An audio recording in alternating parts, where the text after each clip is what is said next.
This video is brought to you by my patrons. I would like to give a huge shout out to Annina, Rachel, Clay, Mariah, Maddie, Lilith, Allison, Idalis, Dre, Thomas, Tara, Null, Zoe, Zuzia, Ainsley, Sabine, Devalina, Jimma, and Bailey. If you would like to support the channel as well as get some pretty cool perks like weekly exclusive audios, access to exclusive polls, and weekly novel readings, the link is in the description. Alright, I came as quickly as I could. There was a huge backup on the exit because some poor guy hydroplaned off the road and he hit another car and there were pieces of that car scattered across every lane, but I went 85 on the highway to make up for that time, except when Google Maps told me that there was a speed trap ahead. But that was only for a minute or so. Fair warning, I can't be here super long because I have a meeting at midnight with some clients in Kyoto. But that still gives me... where are you? Is this a prank? It's not my birthday, so there's no surprise party you could have planned. The tone of your voicemail indicated a more serious subject matter, and I don't think you sounded in a jump out and scare the pants off of me mood. Although that could have been your plan from the beginning. Some classic reverse psychology that you learned from that fancy degree of yours? Nah, you're way too blunt for that. So I gotta say, I think I'm stumped. You've officially befuddled me. The come into the bedroom trick. You're lucky I'm in a good mood because on a normal day, I wouldn't walk into your trap this easy, but I just made the deal with Kazan, so there is absolutely nothing that can bring me down tonight. Oh my God. Are you okay? Is there any immediate danger going on right now that I should be aware of? Do you need immediate comfort? Because if not, I think it would be good to get some water in your system because it looks like you've been at that for a while and you can pass out from dehydration from excessive crying. Okay, I'll be right back with a big hug coming your way. 1 second.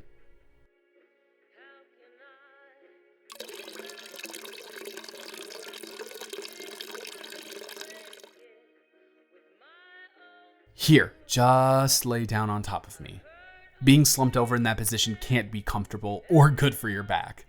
Actually, before you do that, can you try to take a sip for me, please? Just so we can get a little bit of water back in your body at least. Good. All right. Just lay down right here.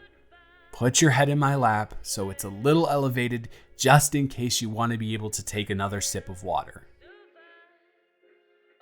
Okay. You can let it all out now. If you want to let me know what happened, that's fine. If you want to just lay here and cry until tomorrow morning, that's also fine. If you want to go do something crazy to get your mind off of whatever is making you feel like this right now, of course there's a limit, but that's also fine. Whatever can best assist you in processing whatever you're feeling right now, I'm here to help provide that for you, okay? Yeah. We can just be here for a little while. Would it be okay if I played with your hair? I know that usually helps calm you down, but I'm not sure if you're okay with it at this level of stress. Oh, no need to apologize. That's fine. It was to help you out, but that's okay. We can just sit here then.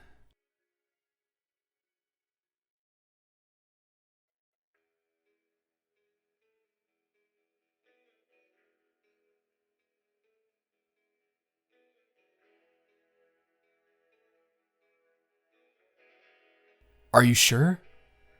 I don't want to just ramble on about that when you're so clearly distressed. We're here to help you, not to listen to me blab.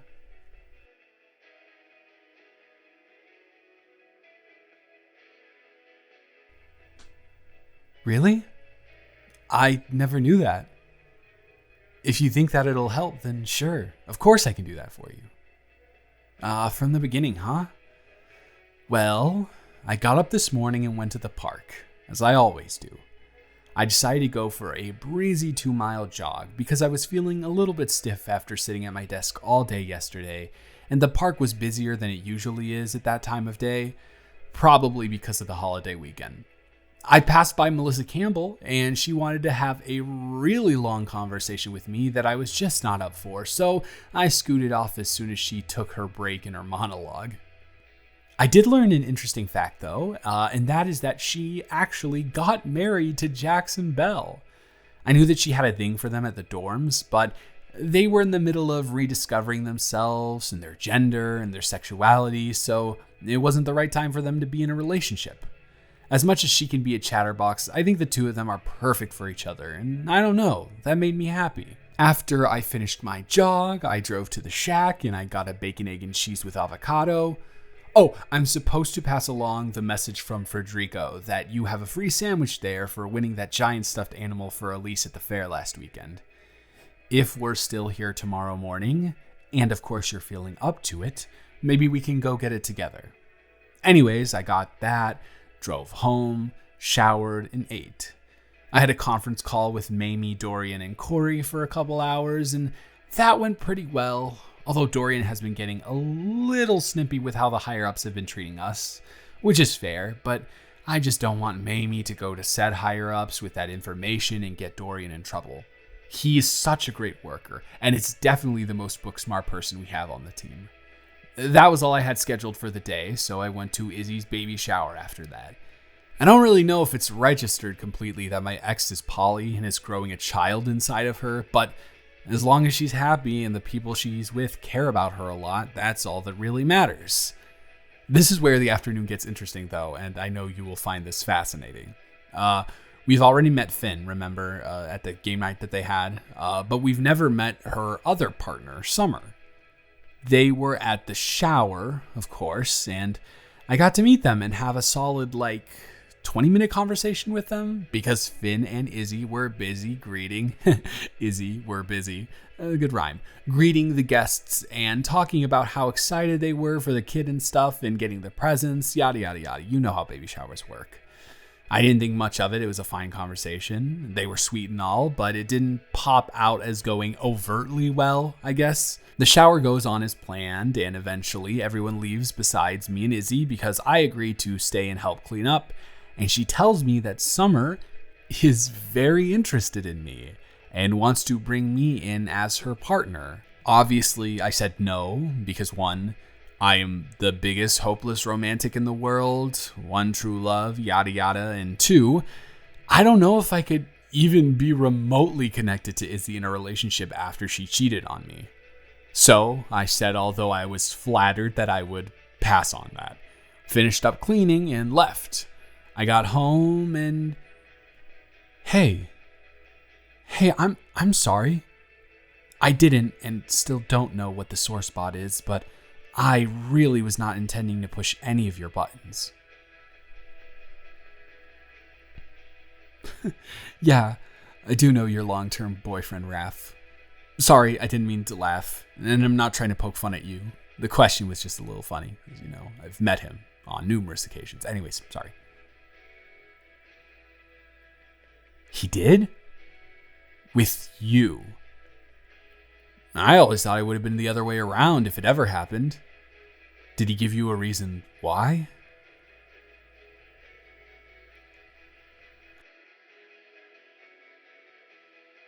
No, he didn't. Because we both know that he's not an idiot, and only an idiot would cheat on you, because only an idiot would ignore the fact that I would bash anyone's head in who disrespects you like that. He's lucky that I have a more important matter to take care of, or I'd be out on the street looking for him right now. Oh, come on, don't underestimate me like that. You know my ability to find someone is pretty high. Okay, why not?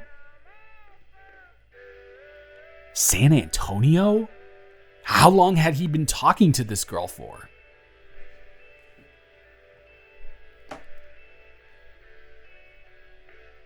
That piece of shit scumfuck bastard. If I didn't have obligations here, best believe the plane ticket would have already been booked and the curb stomp would have been planned to perfection. I'm sorry. I didn't think of that. I'm not trying to get you riled up. I just can't believe he would do something as asinine as this.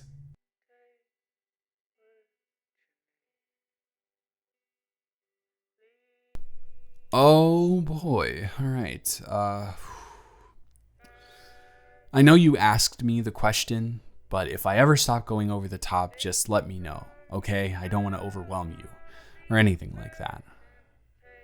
As someone who's been in your exact position right now, I totally get why you're feeling the way you're feeling.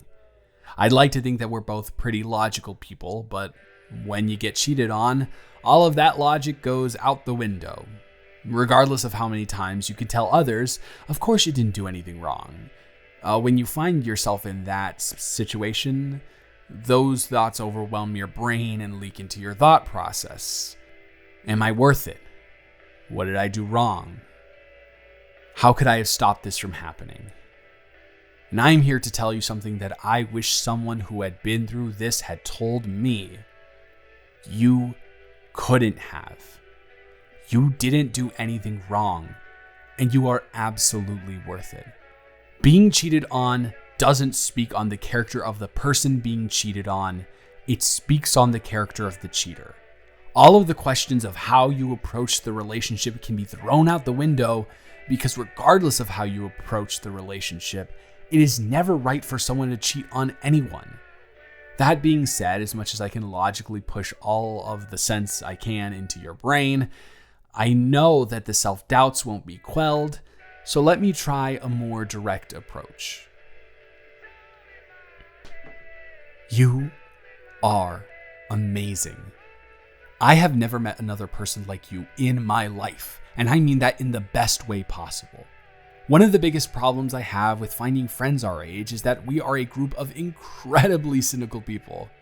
I'm not saying that we don't have the right to be with everything going on around us, and I like to be realistic about things as well, but sometimes all of that realism can bleed into pessimism, and as much as I love my friends, that can be a toxic environment to be in sometimes.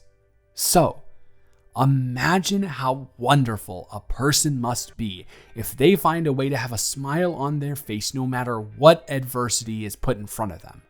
Imagine how brilliant a person must be to be able to put a smile on others' faces in even the most dour of moods within 10 minutes of talking to them, no matter what the case is. Imagine how magnificent someone must be to be literally greeted with cheers whenever they step foot into a party because the party knows a ray of sunshine has entered the building. Incredible. You are incredible. And I know you don't feel like it right now, but you are incredible. Raph is the loser who leaves the main character's life shattered only for them to put the pieces back together and become an even better version of themselves than they could have previously imagined. You are everything.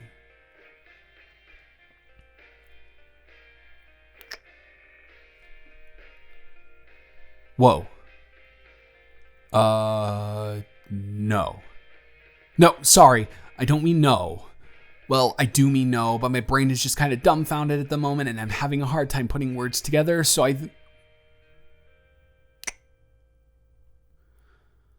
Okay. That actually did help me calm down. How did you know that would work? Canceled out. I guess that makes sense. So, here's the thing. Your instincts were right. If you needed more confirmation than that monologue, here it is. I very much enjoy your company and I like you a lot. For years now. As the kids would say, I am down bad. So I would be super happy about this kiss, right? I should be at least. Wrong. Although there is a part of my brain celebrating a moment that I have been anticipating for what seems like forever, there is an even larger part of my brain that knows that this would not be good for either of us. As much as I would love to lean down and kiss you until our lips go numb, I don't want this whole thing to be a rebound situation. You deserve the time to process and heal, and I don't want to get in the way of that by forcing you into another relationship before you're even ready to have one. I just care about you and us so much that I don't want any...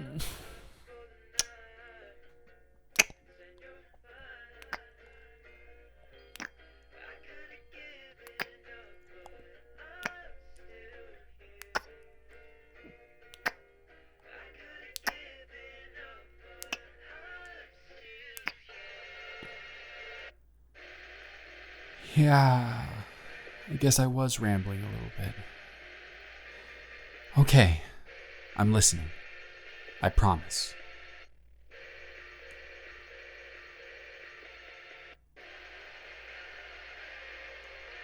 That long? But then why didn't you...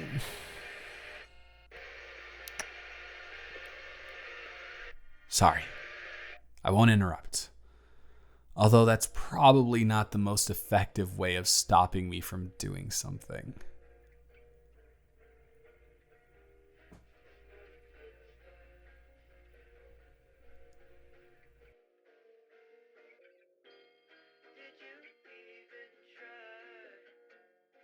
Okay, 1, you could never, in any universe, not be good enough for me. Nobody's perfect. But I think that we're perfect for each other. 2, I wish you would have told me this before the whole raft thing when we were both single for a sliver of time. But we really can't change that now, I guess. 3, if you really, and I mean really, like really, are sure about that, I'd love to go study with you.